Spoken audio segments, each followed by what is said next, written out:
is it slows you down. And when it slows you down, it allows for there to be a simmering. Can I say that?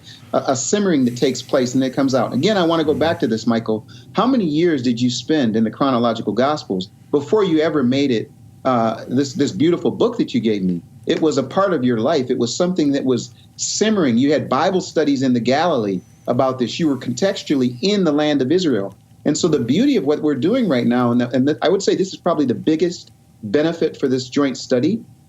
I'll just use the first verse, just the first verse. Gentile versus Jewish, reading the first verse of Matthew in my English Bible. Michael, I asked Nehemiah this question. It says this, the book of the genealogy of Jesus Christ, the son of David, the son of Abraham. Now, for me, back years ago, 15 years old, I become a Christian. They hand me two books, Michael, a big book and a little book. Which one do you want to read? You want to read the big book or the little book? I'll read the little book. They gave me the book of John. I read it. I said, hey, I read the little book. Okay, here's another one. They gave me the gospel, starting with Matthew. And in the first verse, it tells me, as a new Christian, the book of the genealogy of Jesus Christ. Now, in my mind, I'm thinking that Christ is his last name. Mary Christ, Joseph Christ, Jesus Christ. When we're doing the study, Michael, I slow down and I ask Nehemiah a question. In English, it says the book of the genealogy of Jesus Christ, the son of David, the son of Abraham. Nehemiah, would you open up the Hebrew Gospel of Matthew and read the first verse in the Hebrew Gospel of Matthew? And I'm going to tell you the question that I asked him, Michael, and why it was so radical to have Jew and Gentile reading this verse and the way something jumped off the page. Do you have it there, or do you want me to read it? No, I'll read it. Give me a second here. So, and this actually became a big controversy at one point that we were dealing with this. So this is Matthew chapter 1, verse 1 in the Shem Tov version. Ele toldot Yeshua ben David ben Avraham.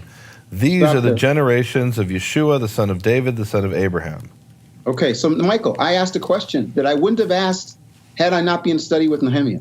I said, Nehemiah, for me, the English tells me that it's Jesus Christ, but for you, it says son of David. Does that make a difference to you? How do you look at him when you hear son of David versus the need for the Greek and the English to tell me Jesus Christ? And he answered beautifully. It was a softball that I gave him that actually made the Hebrew Gospel of Matthew make sense if you're reading it from a Gentile and or Jewish perspective.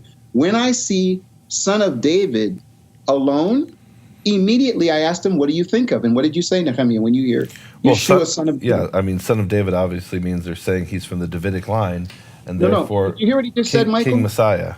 Michael, did you hear what Nehemiah just said? He said, obviously. Now, ask the average Christian who's sitting in the church, who's reading the Gospel of Matthew. It's not always obvious because guess what? A lot of them have never read in 1 Samuel chapter 7. They've never read about the promise that Yehovah gave to David. They're just reading first off in the New Testament. This is why it's a mistake, and I'm sorry for my excitement.